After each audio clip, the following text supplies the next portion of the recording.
De Lumière du Monde Télévision. D'ici et d'ailleurs, nous sommes très contents de vous retrouver sur le canal qui vous apporte la vie de Christ chez vous. Vous êtes à votre émission, l'unique en son genre, point d'accord. C'est tout de suite et maintenant.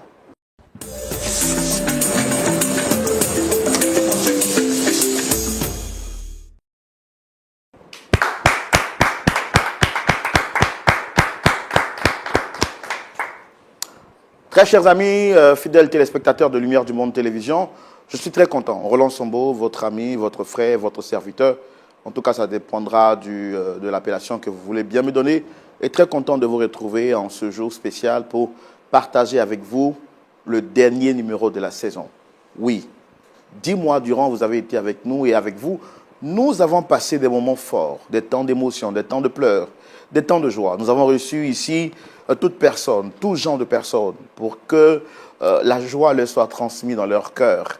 Et c'est avec beaucoup de joie que nous avons fait ce service durant cette saison 2025. Nous voulons bénir le Seigneur pour sa fidélité, pour sa grâce. Et nous voulons vous dire aussi à vous, merci pour votre fidélité. Merci pour vos prières. Merci pour vos observations. J'ai envie de dire vos critiques constructives. Merci pour vos soutiens spirituels, vos soutiens financiers. Et merci également pour tous ceux qui ont partagé l'émission. Grâce à vous, la communauté s'est agrandie et le nombre d'abonnés et d'amis pour cette émission ne fait qu'aller en grandissant. Que Dieu vous bénisse abondamment. Pasteur Tchoumou, shalom à vous. Shalom, frère Roland. Le dernier numéro de la saison. Ah oui, ça c'est un record. C'est un record. Oui. On bénit Dieu pour sa fidélité. Il a été avec nous et sa fidélité ne nous a jamais abandonnés. Il a dit que je suis avec vous tous les jours jusqu'à la fin du mois. Justement. Vous avez quelque chose de spécial à dire, Pasteur Tchoumou? Je voudrais dire merci à tous ceux qui nous ont suivis toute la saison. De tous ceux qui nous ont écrit, qui nous ont envoyé des messages d'amitié. Nous leur disons merci. Notre prière est que Dieu puisse par cette émission restaurer des vies pour que son nom en soit glorifié. Oh, que toute la gloire revienne au Seigneur.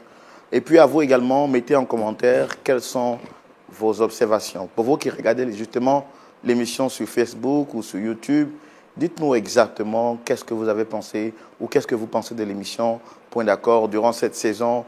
Quel est le numéro qui vous a le plus touché? Je ne sais pas, sûrement vous avez quelque chose à dire par rapport à l'émission. Allez, vous avez la parole. Aujourd'hui, vous avez droit à la parole. Donc, si vous regardez l'émission en direct sur YouTube ou sur Facebook, laissez un commentaire. À défaut, vous pouvez appeler directement à la télévision et puis laisser vos avis et vos impressions, mais aussi vos suggestions pour la saison prochaine. Pasteur Tchoumou, ce qu'on sait faire de mieux, c'est de recevoir ici des personnes pour partager leur histoire, échanger avec eux.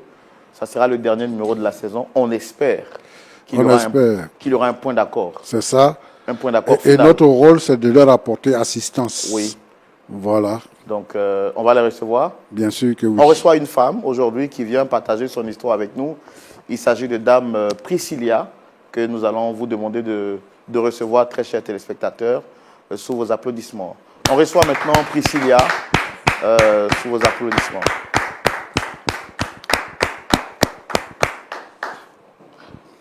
Dame Priscilla, shalom. Shalom, frère. Vous allez bien? Oui, je vais super bien. Dieu vous bénisse. Amen. On est content de vous recevoir avec nous sur ce plateau. Moi, pareil. Alors, en dehors du fait que je vous ai annoncé, est-ce que vous avez d'autres choses à dire pour votre présentation? Qu'est-ce que vous faites dans la vie? Vous êtes chrétienne? Si oui, depuis combien de temps? Merci. Moi, c'est Priscilla. Je suis étudiante en fin de cycle. Oui, je suis chrétienne. Ça fait maintenant 5 ans. Et aujourd'hui, j'ai voulu utiliser votre canal pour, en tout cas, résoudre un problème qui m'est cher à cœur. Voilà, donc c'est pour ça que je suis là.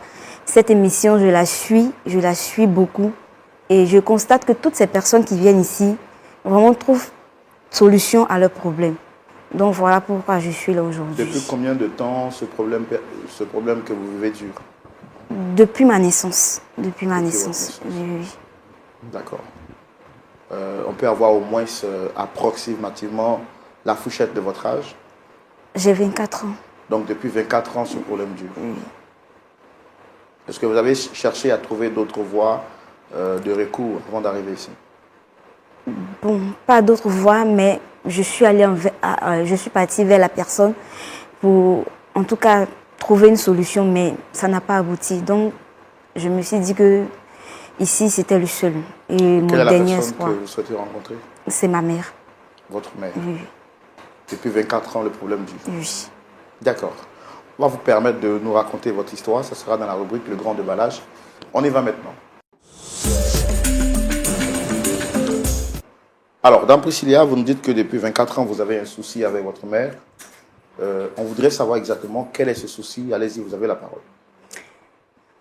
Bon, des informations que j'avais reçues de ma mère de cœur, ma mère m'a abandonnée à l'orphelinat 2 jours après ma naissance. Et je n'ai plus de nouvelles d'elle. C'est la mère qui m'avait recueillie, qui s'est chargée de moi, qui m'a allaitée, qui a suivi mon éducation. En tout cas, j'ai grandi dans cette atmosphère-là, à l'orphelinat. Et il faut dire qu'il y avait une école, c'est là-bas que j'ai fréquenté. J'ai eu mon CEP, mon BEPC et mon bac. Et au fur et à mesure que je grandissais, elle me parlait de ma mère. Elle me dit qu'on se ressemblait, que c'était une très belle femme, surtout au niveau des yeux, qu'on se ressemblait beaucoup. À chaque fois, elle me parlait de ma mère. En tout cas, je savais que j'avais une mère. Mais avec toute l'affection que ma mère de cœur me donnait, je sentais encore un vide en moi. Je sentais que je manquais encore d'amour. Je sentais qu'il y a quelque chose qui n'allait pas. Et à chaque fois, à l'orphelinat, il faut le dire que ce ne sont pas seulement des orphelins. Il y avait aussi des mamans qui ne pouvaient pas s'occuper de leurs enfants et elles venaient les rendre visite. Et moi, je ne recevais aucune visite, même pas de ma mère, de ma grand-mère, je ne sais pas, mais de personne en fait. Vous avez l'impression d'être seul au monde? Oui, j'avais l'impression d'être seule. Malgré les efforts de ma mère de cœur, je ne me retrouvais pas. Et un jour comme ça, un soir, elle a eu un malaise et elle est tombée. Et après 3 jours d'hospitalisation, elle est revenue à l'orphelinat. On m'a fait croire que ça allait. Et comme ça, un soir, après que j'ai fini de mettre la table, on devait passer au dîner. Elle a eu ce même malaise et elle est tombée. Et j'étais toute seule avec elle. Il n'y avait personne autour de moi. Je ne savais pas comment faire, vers qui me tourner, à qui demander de l'aide. J'étais vraiment très affolée et là, j'ai perdu tous mes sens. J'appelais de partout, mais aucune réponse. Et là, dans mes mains, elle agonisait, elle suffoquait. Elle avait très mal au cœur. Elle touchait sa poitrine, me disant mon cœur, j'avais mal.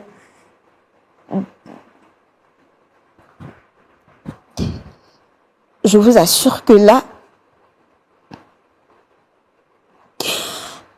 s'il y avait un seul moyen de la faire revenir,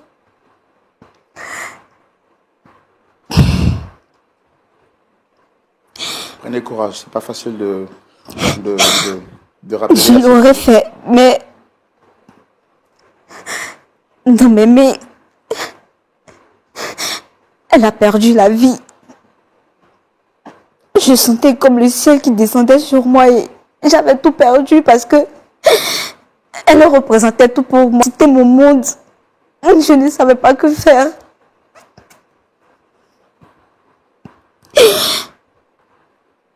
J'avais perdu tout espoir d'existence.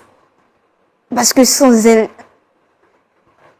je n'avais aucun repère dans cette vie. 1 semaine, 2 semaines, 1 mois, je n'arrivais toujours pas à faire mon deuil. Parce que je sentais comme une partie de moi qui était partie. Après qu'on ait fini les funérailles, 3 mois après, je me suis reprise et avec tous les indices qu'elle m'avait donnés, je me suis mise à la recherche de ma mère. Elle m'avait déjà donné le nom d'une ville où elle était et je me suis rendue dans cette ville. Effectivement, on m'avait dit qu'elle était là, mais qu'elle avait aménagé dans une autre ville. Et là, je m'y suis rendue. On m'a fait savoir qu'elle avait plusieurs magasins dans cette ville. Et quand je suis partie, arrivée à la gare routière, j'ai demandé, est-ce que vous ne connaissez pas le magasin de Nata Shop? On m'a indiqué et je suis partie. Et avec toutes les informations que j'ai reçues de ma mère de cœur, je lui ai fait savoir que je suis sa fille et qu'elle m'avait abandonnée à l'orphelinat 2 jours après ma naissance.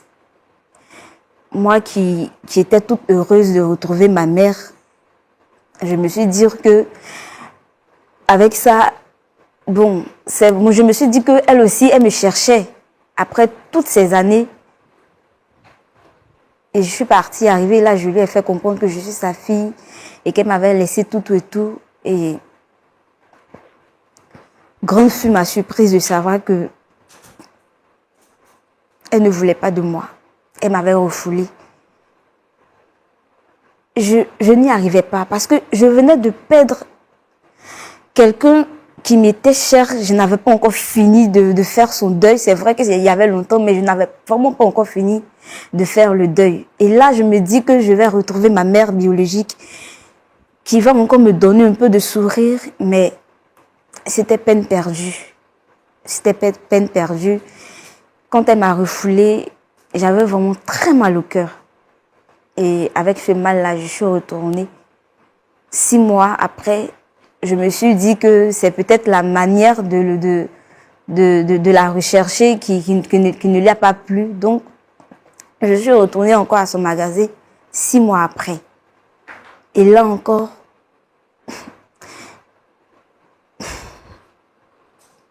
j'ai été encore vraiment très surprise.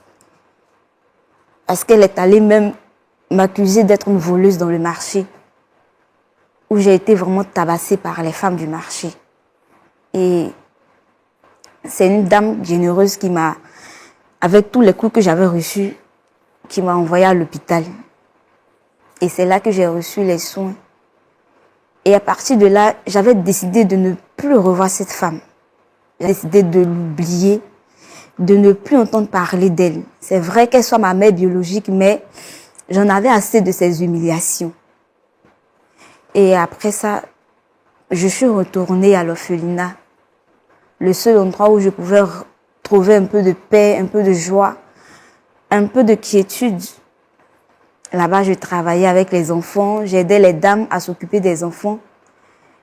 Et là-bas, j'ai rencontré quelqu'un, un jeune qui vraiment voudrait faire chemin avec moi. Et comme ça, il m'a fait savoir il m'avait demandé si j'avais une famille. Je lui ai dit oui, que j'ai une mère. Mais elle n'a pas voulu de moi. Elle n'a pas voulu de moi. Et comme il veut demander ma main d'aller rencontrer cette maman-là.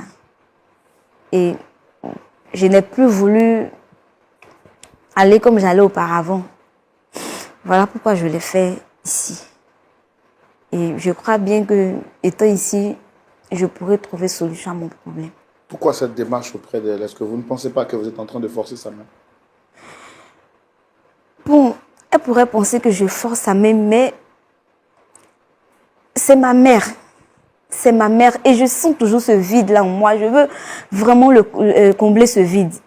Même si elle ne veut pas m'accepter en tant que sa fille, mais moi, je la veux comme mère. Quelles sont les preuves que vous avez qu'elle est effectivement votre mère? Est-ce que ce n'est pas le désir de forcément retrouver votre mère qui vous fait voir tout le monde comme votre mère en même temps? Bon, peut-être le désir, mais j'en suis persuadée que c'est ma mère. Parce que quand je m'approche d'elle, j'ai ce sentiment d'être vraiment à l'aise avec elle. Ces 2 fois... Est-ce que la maternité ou bien la filiation, le lien entre une mère et une fille, se définit seulement par un sentiment? Parce que vous avez dit que votre mère de cœur, vous avez donné des indices, mais qu'est-ce qui prouve que ces indices-là sont vérifiés? Bon, je ne sais pas si c'est vraiment vérifié, mais avec tous les indices que j'avais eus, j'étais certaine que c'était elle. Qu'est-ce qu'elle vous a dit exactement? Elle m'avait parlé de sa taille, de son teint, de son visage, qu'on se ressemblait surtout au niveau des yeux, que j'avais les mêmes yeux que ma mère. Est-ce qu'en dehors du témoignage de votre mère de cœur, vous avez d'autres personnes qui ont confirmé qu'elle était votre mère? Oui, oui. Il y avait les secondes mères qui étaient là, qui ont aussi confirmé. En dehors de l'orphelinat? En dehors de l'orphelinat, non, parce que c'était mon monde. Je n'avais aucun endroit où aller. C'était là que j'ai fait toute mon enfance, mon adolescence et tout. Donc, c'est là que je connaissais l'orphelinat ou rien.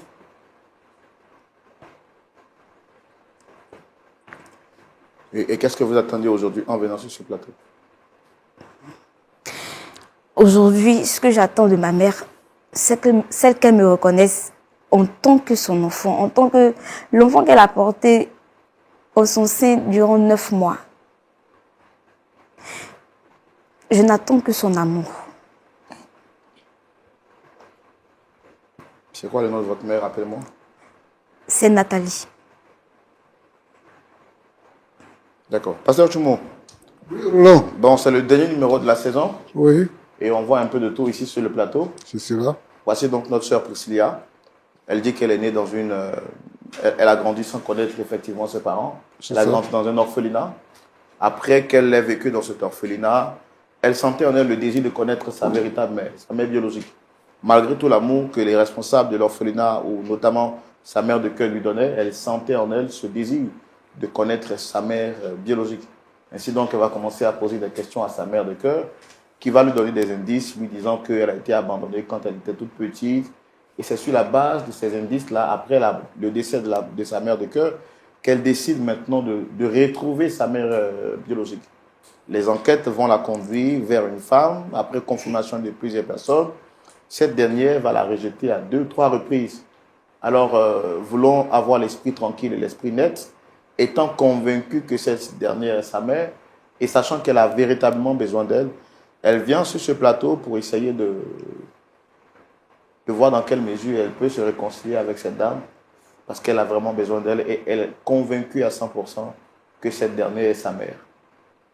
On peut recevoir sa mère?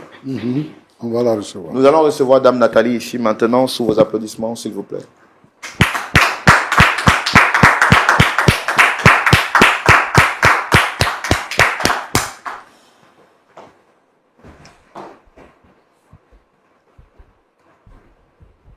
Shalom, Dame Nathalie. Shalom, monsieur. Vous allez bien? Oui, ça va bien. Vous êtes très, très bien habillé. Hein? Merci. Le blanc met en évidence votre teint ébène, naturel. Merci, merci. Ah, super. En tout cas, on est content de vous avoir ici à la maison. D'accord. Vous êtes à l'émission Point d'accord avec Pasteur Tchoumou et moi-même. Je suis Roland Sambo. Et on reçoit continuellement des personnes ici, pas pour les exposer, mais dans le but de les aider à trouver une solution au point ou bien d'accord aux situations difficiles qu'elles peuvent vivre. Et vous avez été sollicité sur ce plateau par cette jeune dame, Dame Priscilla. Et je voudrais vous demander, comme je le fais pour tout le monde, est-ce que vous la reconnaissez? Je ne la connais pas. Vous ne l'avez jamais vue? Non, jamais. C'est votre première fois de la voir? En tout cas, je ne la connais pas. D'accord. D'accord. Avant tout propos, hein, je voudrais encore vous dire merci d'avoir accepté notre invitation. D'accord. Merci d'être venu publiquement, pas parce que vous souhaitez vous exposer, mais parce que vous avez répondu au principe de l'émission. Alors, vous dites que vous ne la connaissez pas, vous ne l'avez jamais vue. Je ne la connais pas. Je ne l'ai jamais vue. D'accord. Bon, c'est elle qui a souhaité vous rencontrer. Comme vous êtes là, on va lui donner la parole pour qu'elle puisse s'exprimer. Allez-y, Dame Priscilla. Maman, s'il te plaît, je suis ta fille. Mais pourquoi elle m'appelle maman? On se connaît. Tu me connais? Demandez-lui, elle me connaît où? On se connaît où, mademoiselle? Maman, Oh. Je ne la connais pas. Je ne sais même pas, mais je fais quoi ici? Enfin, j'ai eu un appel que je dois venir ici. Je ne sais pas pourquoi je suis là. Qu'est-ce que je fais ici? C'est à cause d'elle que je suis là. D'accord. Donc, vous ne la connaissez vraiment pas. Vous ne l'avez jamais vue, elle ne vous a jamais appelé, vous n'avez jamais eu de contact avec elle. Je ne la connais pas. Oui, il peut s'avérer que vous ne la connaissez pas, mais est-ce que vous souvenez avoir eu une fois contact avec elle? Je ne la connais pas et je n'ai jamais eu de contact avec elle. Et même si j'avais eu des contacts avec elle, dans la vie, on ne fait pas des erreurs. Et même si on fait des erreurs, on avance, le temps passe, on avance. On avance. Non, mais quand vous dites qu'on ne fait pas des erreurs, ce n'est pas la question que j'ai posée. Je n'ai pas demandé si vous avez déjà fait une erreur. J'ai demandé est-ce que vous l'avez déjà rencontrée ou bien peut-être vous estimez l'avoir rencontrée une fois par erreur. Oui, je l'ai rencontrée par erreur. Elle est arrivée dans ma vie par erreur. C'est-à-dire, Quand j'étais jeune, j'avais entre 15 ans et 16 ans. Je partais à l'école et j'avais un petit ami. Et vous savez, on était encore jeunes, on n'avait pas vraiment de conseillers et tout, ou bien même on n'écoutait pas. Et là, j'ai pris une grossesse. Et lorsque je suis arrivée à la maison, j'ai caché au début et quelques temps après, mes parents l'ont appris. Mes parents étaient très fâchés et mon père même m'a mise dehors. Et il a dit que si je dois rester dans sa maison, il faudrait que ce soit sans l'enfant. Donc j'ai été accueillie par la mère de mon ami dans ce temps. Et c'est sa mère qui a pris soin de moi pendant la grossesse. Et lorsque j'ai accouché, 2 jours après, je suis allée déposer l'enfant à l'orphelinat. Puisque c'était une erreur. Donc je suis allée la déposer à l'orphelinat. Je suis retournée à la maison, mon père m'a accueilli, mes parents m'ont accueilli. Mais ce que j'ai oublié de dire, c'est que pendant la grossesse, ma maman, quand même, elle se cachait pour venir me donner un peu d'argent et tout, pour que je puisse prendre soin de moi et tout pendant ce temps-là. Et lorsque j'ai fini et tout, que j'ai accouché, je suis partie déposer l'enfant à l'orphelinat. Parce que ma copine m'avait dit que dans le temps, à l'orphelinat, c'est pas que les enfants orphelins qui étaient là-bas. Il y a des femmes qui ne pouvaient pas s'occuper des enfants et tout, qui partaient laisser leurs enfants là-bas. Donc, j'ai eu une échappatoire, je suis allée la déposer là-bas. Je suis retournée à la maison en famille, ma vie a poursuivi son cours. Aujourd'hui, j'ai croisé un homme avec qui j'ai cheminé et tout, et qui avait décidé de me marier. Il m'a demandé si j'avais des enfants. J'ai dit, j'ai pas d'enfants, et effectivement, j'avais pas d'enfants. Puisque elle ne faisait pas partie de ma vie. Je l'avais laissée à l'orphelinat, donc j'ai pas mon nom sur elle, c'est pas ma fille. Donc j'ai dit au monsieur que j'ai pas d'enfant. Et je suis entrée dans ce mariage. Mon mari est un homme bien, il prend soin de moi, il prend soin de ma famille. À cause de lui aujourd'hui, quand je vais dans mon village, j'ai un nom. Je suis considérée dans ma famille. Cet homme est toute ma vie. Mon foyer, c'est ma vie. Et aujourd'hui, après toutes ces recherches, elle débarque dans ma vie pour me dire que je suis sa mère. Elle veut quoi? Elle veut gâter mon foyer. Tu veux gâter mon foyer? Non, maman. C'est quoi m'appeler bon moi? Elle veut gâter mon foyer. Tout ce que j'ai bâti pendant tout ce temps, c'est aujourd'hui là, elle va gâter. C'est pas ma fille, c'est pas ma fille. Qu'elle aille chercher sa mère ailleurs. d'accord. Au moins, vous reconnaissez l'avoir portée pendant 9 mois. Oui, elle a été dans mon ventre pendant 9 mois. D'accord. Mais donc, si je comprends bien la raison pour laquelle vous ne voulez pas reconnaître la maternité de cette fillette ou bien de cette fille, c'est parce que vous préservez aujourd'hui votre vie de couple. Ou est-ce qu'il y a d'autres raisons?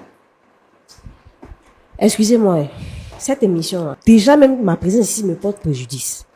Parce que ça va porter, et ça va porter sa voix. L'émission sera vue partout en Côte d'Ivoire. De temps en temps, moi, je regardais l'émission. Mais là, le fait même que je me déplace, je viens de m'asseoir ici. Quand mon mari va voir ça, mon mariage est déjà en danger. Le fait même de dire que celle-là, c'est ma fille, là. Mon mariage est en danger. Pourquoi c'est aujourd'hui, elle cherche sa maman? Mon mari est en train de me construire une grosse villa au village. Quand on rentre dans mon village, il n'y a pas de plus grande maison que cette maison-là. Elle veut que ma vie devienne quoi, enfin? Elle n'a pas participé à ma vie. Qu'est-ce qu'elle veut faire dans ma vie maintenant? Je lui ai dit que j'ai besoin d'elle. Je n'ai pas besoin d'elle. Donc, au nom d'une maison, vous êtes capable, vous, de rejeter votre sang? Je ne la rejette pas. Mais c'est pas ma fille. J'ai pas mon nom sur elle. Demandez-lui son extrait, est-ce qu'il y a mon nom dessus? Aujourd'hui, on reconnaît l'enfant de quelqu'un lorsqu'il y a son nom sur son extrait. Si je dis c'est pas ma fille, c'est pas ma fille. Ne voyez-vous pas que la ressemblance est flagrante entre vous? Je vois pas la ressemblance. Hein. Je vois pas. Ça ne vous dit rien qu'un enfant que vous avez porté 9 mois durant aujourd'hui est en train de tirer le diable par la queue dans un orphelinat pendant que vous vivez une vie de luxe, vous vous vantez de ce que votre mari est en train de vous construire une grande maison. Pensez-vous pas que s'il vous aime réellement, il pourrait accepter l'enfant qui est sorti de vos entrailles? Est-ce que vous pensez que Dieu serait fier de vous? Est-ce que si votre mère ne vous avait pas reconnu aujourd'hui, vous seriez en train d'être ce que vous êtes aujourd'hui? Je suis née de façon normale dans la vie de mes parents. Hein. Comme je l'ai dit au départ, elle, c'était une erreur. C'était une erreur et j'ai corrigé l'erreur. Je l'ai envoyée à l'orphelinat où là-bas, on peut lui donner tout l'amour qu'elle recherche. Elle a été toute son enfance là-bas. Ce qu'elle recherche comme maman, elle n'a pas reçu. Il y a plusieurs mères là-bas. Il y a plusieurs mères là-bas, ou bien tu n'as pas reçu assez d'amour à l'orphelinat. Mais maman... Faut pas m'appeler maman, hein. Faut pas que tu vas m'appeler maman. S'il te plaît, je ne suis pas venue dans ta vie pour détruire ton mariage. Tu es là je veux pourquoi? seulement que tu me reconnaisses en tant que ta fille. Bon, je te reconnais. Et puis, qu'est-ce qui change dans ta vie? Je te reconnais, hein. Qu'est-ce qui change dans ta vie? Qu'est-ce qui change dans ta vie? En fait, tu étais comme un malheur pour moi, quoi. Maman, Il faut pas m'appeler maman, elle t'est giflé. Hein. Elle t'est giflé même. En fait, tu étais venu dans mon magasin. Une première fois, je t'ai caressé dans le sens du poil. Tu es venu une deuxième fois. Je t'ai montré un peu de quoi je suis capable. Mais là, tu veux que mon côté tigresse la sorte. Il t'est frappé sur le plateau ici, puis je vais partir. C'est quelle émission même? C'est quelle émission? Tu m'as pas assez honni là-bas? Tu es venu une fois, deux fois, les gens vont quand voir que, il y a une fille qui est venue dans mon magasin, ils vont aller dire ça à mon mari. Hein? mais ce n'est pas mon intention, maman. Bon, quelle est ton intention? Je te reconnais, puis qu'est-ce qui change dans ta vie? Faut me dire, qu'est-ce qui change dans ta vie? Tu es devenue une grande fille? Ou bien, ou tu es là, tu as besoin de quel amour maternel? Tu peux avoir des enfants, donne-leur l'amour maternel que tu n'as pas reçu. Quel est le problème? Je t'ai dit que j'ai besoin de toi dans ma vie. J'ai besoin de toi dans ma vie. J'ai pas besoin de toi dans ma vie. J'ai d'autres enfants qui comme ce vide aussi au niveau. Il n'y a même pas de vide même. Maman, s'il te plaît. Arrête de m'appeler maman. Sinon ça va aller mal pour toi. Parlez-lui. Je suis pas sa mère. Maman, au fait, c'était juste annoncer une très bonne nouvelle. Je chemine avec quelqu'un et ce dernier veut rencontrer ma famille. Et comme tu es la seule famille qui me reste, voilà pourquoi j'ai tenu à te rencontrer ici. Pour qu'on fasse la paix, que tu me reconnaisses en tant que ta fille. Il veut cheminer avec toi, cheminer. Est-ce que quand vous cheminez là, vos parents, bon, lui-même il chemine avec toi, ses parents sont à ses côtés et puis vous marchez. Et puis vous vivez ensemble. Pour cheminer avec un homme là, est-ce qu'on a besoin d'avoir les parents prêts? Moi, mon papa est décédé. Mais je suis mariée ici dans mon foyer. Tu as besoin de ta mère forcément. Mais comme je l'ai dit à l'orphelinat, là, il y a beaucoup de mères là-bas. Il y a beaucoup de femmes qui se sont occupées de toi. Donc va, je sais pas moi. Va et sois près de toi. Pourquoi forcément moi? Mais attends. Monsieur l'animateur, est-ce que c'est forcé? Je sais pas sa mère. Qu'est-ce qu'elle peut pas comprendre? Vous n'avez aucun remords à l'instant T? Vous n'avez aucun remords? J'ai pas de remords. Hein. J'ai pas de remords. Pendant le temps où j'ai pris la grossesse, comme je l'ai dit, j'étais un enfant. J'étais encore très adolescente. Et comme je l'ai dit, c'était une erreur. Et l'erreur a été corrigée, donc il n'y a pas de remords. D'accord, ok. Il n'y a pas de souci. Docteur Choumou. Oui, Roland. Je vais, sans transition aucune, vous donner la parole parce que vous avez suivi avec moi cette histoire de bout en bout. Et ce sera dans la rubrique à la loupe de la parole.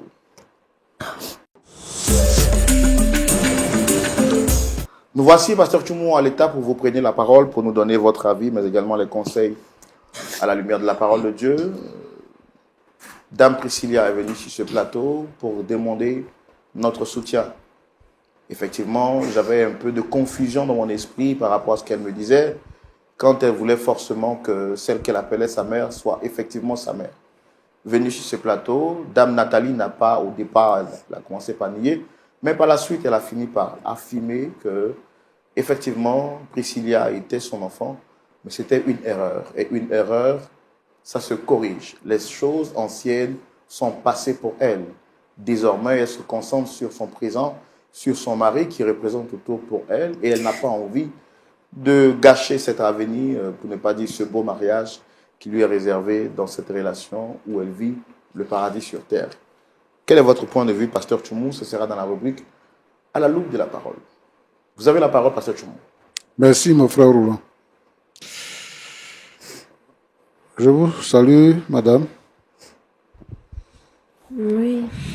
Bonjour, pasteur. Ok. Shalom, pasteur. Dans la vie, il y a plusieurs choses. Dans la vie, quand on apprend une nouvelle que nous n'apprécions pas vraiment, ça nous fait un choc. Et ça, je comprends.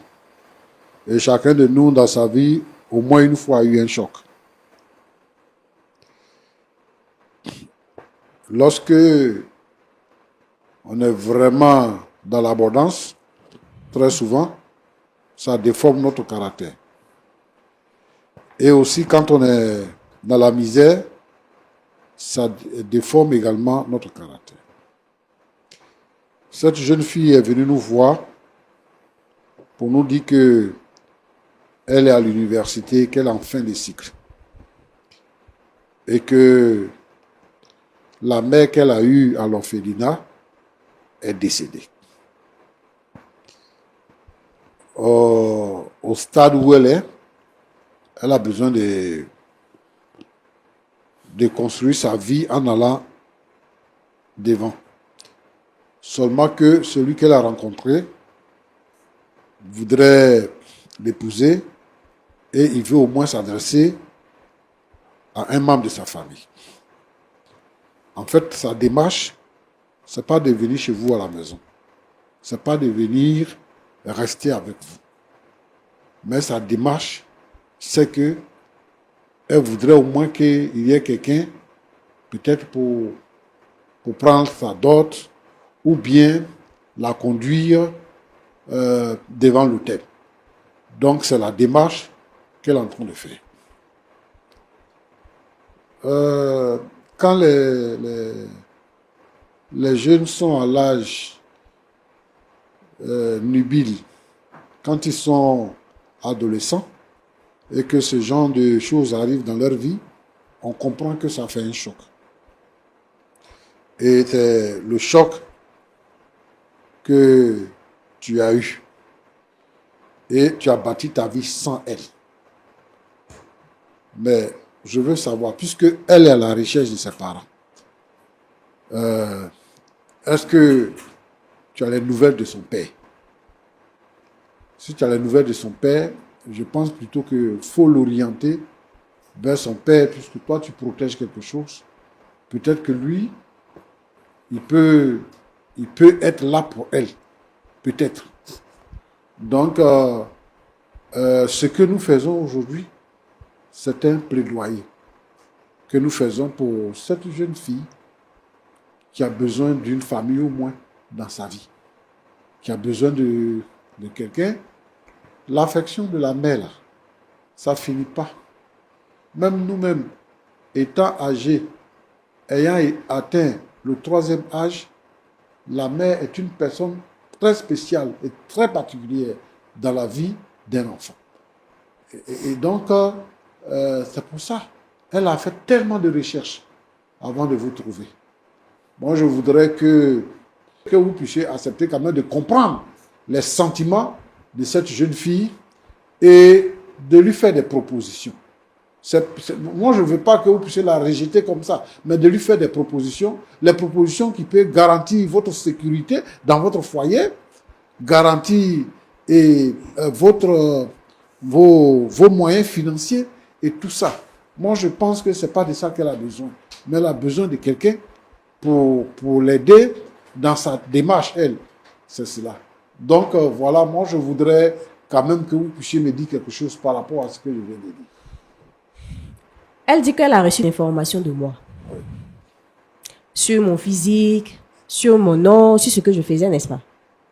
Je ne la reconnais pas en tant que ma fille.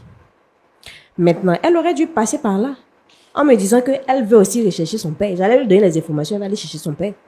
Ton père, il est grand détail, il est noir. Il a des yeux tirés aussi. Il faut partir le chercher en ville là-bas. Moi, je ne suis pas ta maman.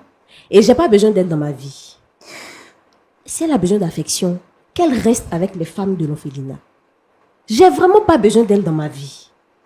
Je ne sais pas si je me fais comprendre. Présentement là, comme je l'ai dit au départ, c'est mon foyer qui est important que tout. La famille que j'ai fondée, elle ne fait pas partie de ma famille. À cause de Marie, aujourd'hui, la tombe de mon père est en train d'être faite. Quand mon papa est décédé, moi et mes frères et soeurs, on s'est mis ensemble. On devait faire la tombe de mon père. Mais on ne pouvait pas, parce que les dépenses étaient trop. Mais quand j'en ai parlé à mon mari, le lendemain, il allait prendre les choses, les carreaux, les tout. Il a refait la tombe de mon père. Quand on rentre au cimetière, c'est lui seul, sa tombe est carrelée au village. Cet homme qui est en train de tout faire ça pour moi, pour ma famille, dois-je tout gâter pour elle que j'ai juste porté dans mon ventre pendant 9 mois? Non. Pasteur, ce que vous avez dit, j'ai entendu. J'ai bien écouté. Comme vous avez parlé de son père, je l'oriente vers son père.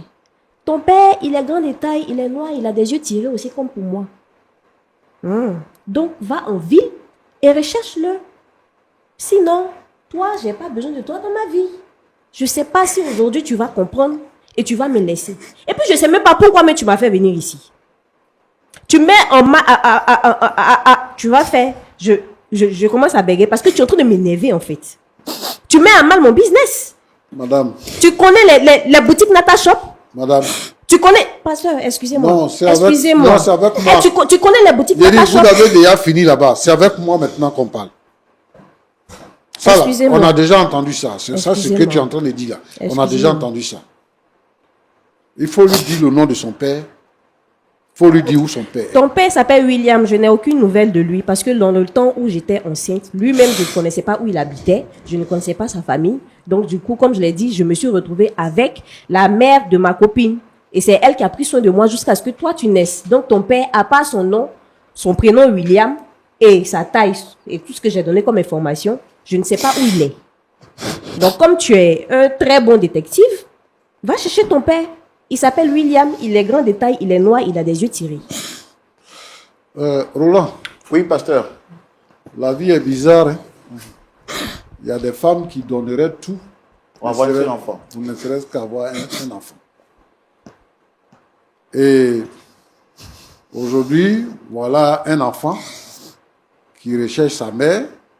Et par la grâce de Dieu qui a trouvé sa mère, et sa mère qui ne veut pas la reconnaître.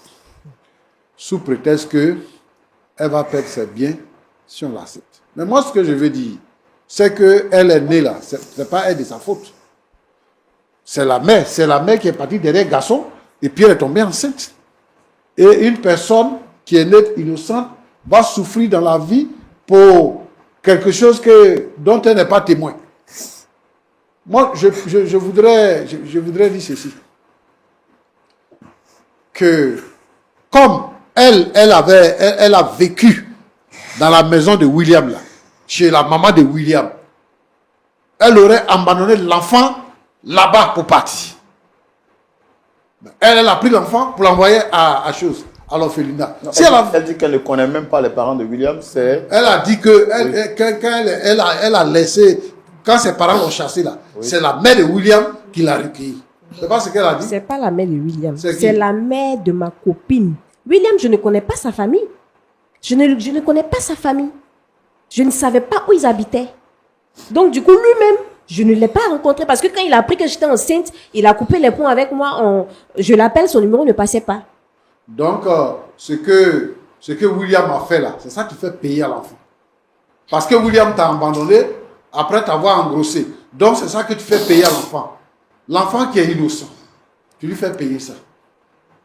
Je ne vois pas innocent. Tu as dit à ton mari que tu n'avais pas d'enfant. Il faut lui expliquer que tu as eu un enfant parce que tu as eu un enfant. Si tu n'as pas eu un enfant, elle ne peut pas être là. Tu as eu un enfant. Il faut dire à ton mari que voilà les conditions qui ont fait que je n'ai pas reconnu l'enfant. Mais si tu ne veux pas, l'enfant ne va pas venir à la maison. Mais j'ai eu un enfant. Ça aussi, on peut le faire. Mais les gens qui ont besoin d'enfants sont nombreux. Je veux interpeller ici certains parents irresponsables, même quand on est élève et qu'on a un enfant, il faut assumer. Voilà, il faut assumer. Et donc, moi, je veux interpeller tous ceux qui ont eu des enfants qui n'ont pas reconnu ces enfants-là, que ce soit femme ou homme. Parce que William, même, il est pire. Elle, au moins, elle a cherché à garder la vie de l'enfant pour la mettre à l'orphelinat.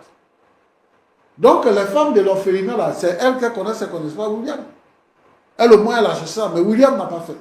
Et il y a des jeunes comme ça, ils vont vers les filles, ils enceintent les filles, ils les abandonnent avec les enfants, et la pauvre fille, elle souffre avec l'enfant jusqu'à pour que l'enfant devienne quelqu'un. Quand l'enfant devient quelqu'un maintenant, c'est là lui va sortir de sa tanière pour venir reconnaître l'enfant. Bon, moi, ça là, ce que je vois aujourd'hui, je n'ai jamais vu. Où une mère rejette son enfant à cause des biens. Moi, je n'ai jamais vu ça.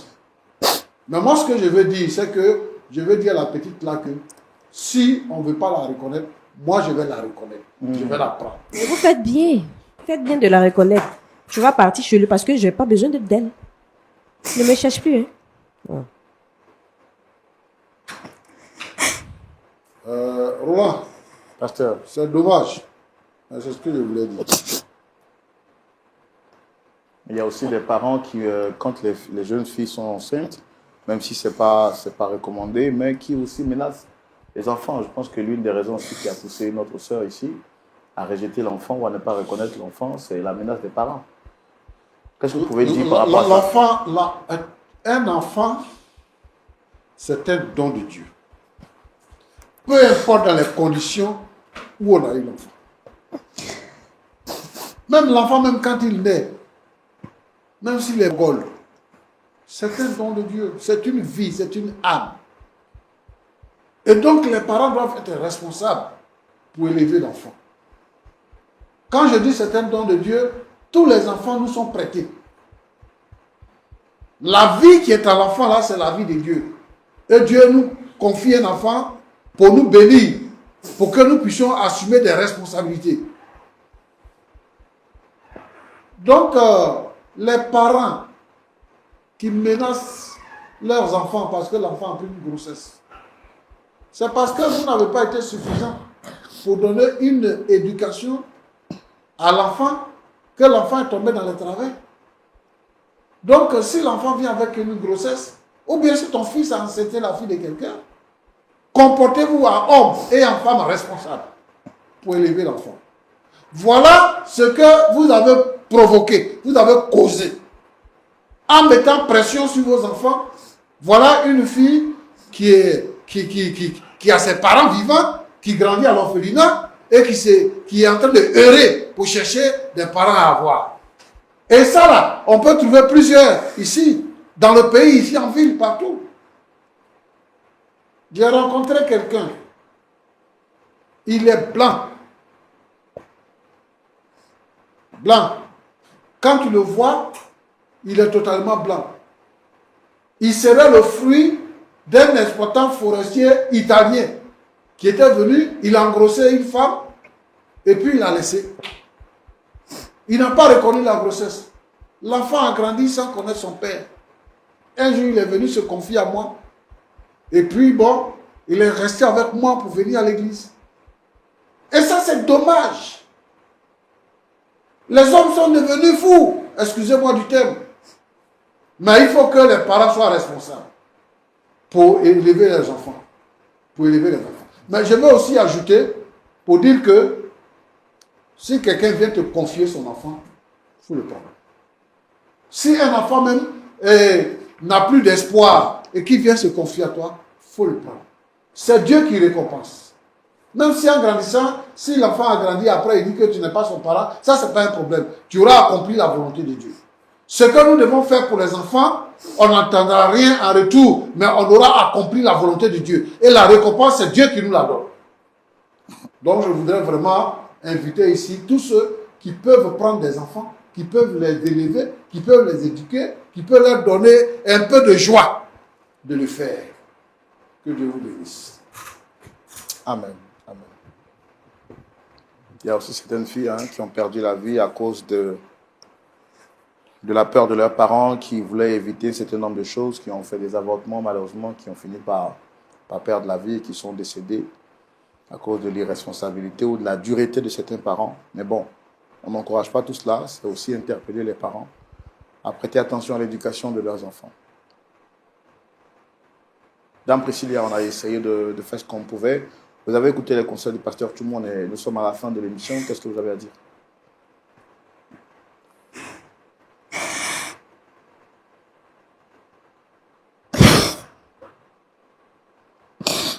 J'aurais tellement aimé repartir avec ma mère. Qu'elle me donne cet amour que je cherche tant.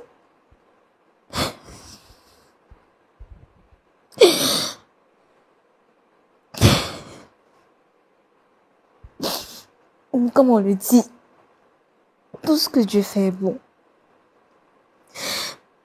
Lui seul sait pourquoi. Jusqu'ici encore, elle continue de me renier.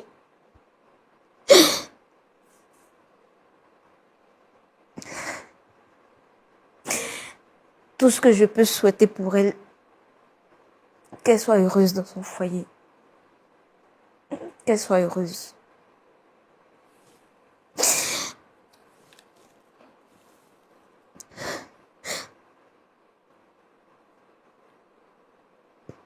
Dame Nathalie, est-ce que vous avez quelque chose à rajouter après ce que le pasteur vient de dire?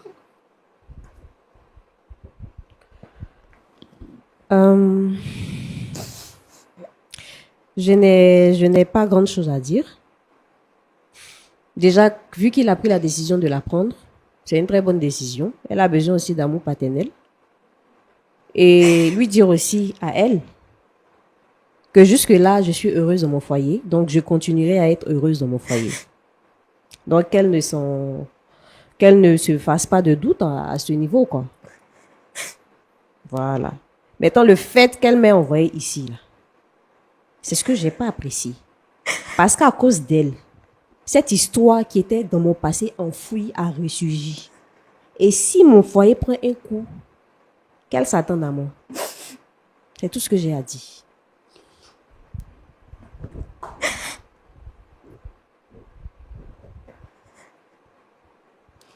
Pasteur Tchoumou.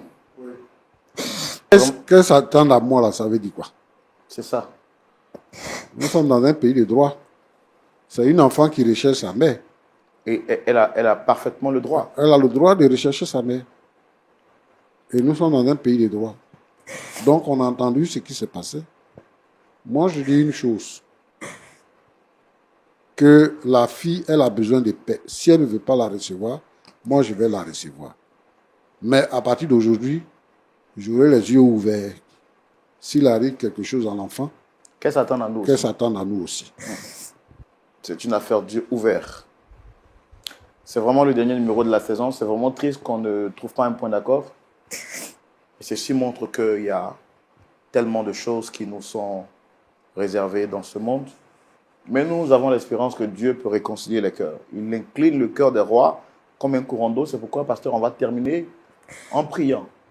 Pour ceux qui sont avec nous sur le plateau, mais également pour les milliers de personnes dans le monde entier qui suivent l'émission, qui ont des problèmes à un point fini et qui veulent peut-être passer sur le point d'accord ou qui souhaitent rester en privé, que Dieu étende sa main et qu'il apporte la solution à leurs difficultés. Nous te prions, Seigneur notre Dieu, pour tous ces enfants rejetés, qui sont devenus des enfants de la rue, qui sont obligés de se donner à la drogue, de se donner à la prostitution, parce que n'ayant pas reçu un amour maternel ou paternel. Seigneur notre Dieu, notre Père, je veux te prier pour que tu permettes que cette société puisse être une société consciente, où les hommes ou les femmes sont responsables pour que la vie soit stable. Je veux prier pour tous ces enfants malheureux.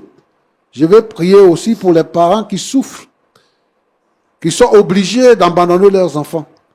Seigneur notre Dieu, que ta faveur couvre chacun et que tu fasses que la vie soit heureuse, parce que les uns et les autres vont prendre conscience. Sois béni, Seigneur notre Dieu. Que Dieu fasse que les enfants errants dans les rues, qui sont les enfants de la rue, puissent avoir également un foyer qui puisse les accueillir. Que la gloire soit à toi, ce Père, au nom de Jésus. Amen. Amen.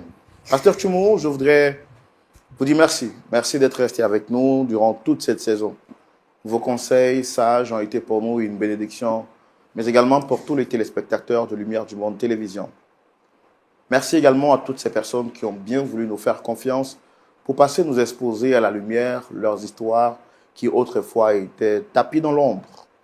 Prenant le risque de vous exposer au grand public, vous avez accepté que votre problème devienne une lampe qui éclaire les sentiers des autres personnes. Que le Seigneur vous bénisse abondamment et qu'il se souvienne de vous. À vous, très chers téléspectateurs, je ne finirai jamais de vous dire merci. Merci de vos prières. Merci pour vos prières. Merci pour vos encouragements. Merci pour vos dons. Merci pour vos conseils. Pour vous qui regardiez sur les réseaux sociaux, merci pour vos partages. Merci pour vos commentaires.